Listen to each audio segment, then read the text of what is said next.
Once you have finished creating all of your questions in your Schoology assessment, you can go through the last steps to finalize this before your students are going to take this.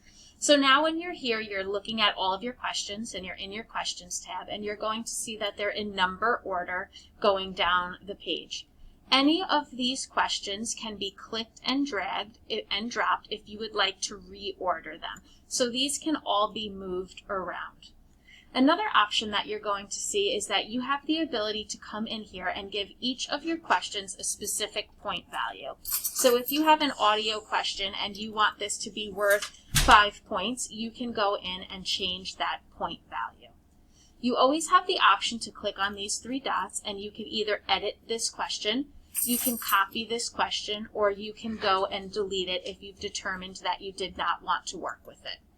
As you make changes here, you're going to see that you always see an item count up in the top right, along with how many points total this assessment is going to be worth based on the point value that's going to be added up as you go.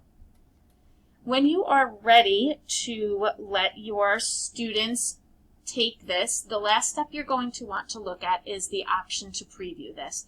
This is going to bring you in a preview mode, and you're going to see exactly what your students see, and you'll be able to work through this, but it's not going to save any of your answers. So when you come in here and say Start New Attempt, it's going to bring you through each of these questions and exactly what your students are going to see along the way. When you're ready to get out of the preview mode, you're going to click on the X, and it's going to bring you back to your Questions tab. The last thing that you're going to want to do is click on the Actions drop down and go to the Edit button. This is going to be another place where you can go to make any changes. So if you wanted to come in here and change the point value, you could do this.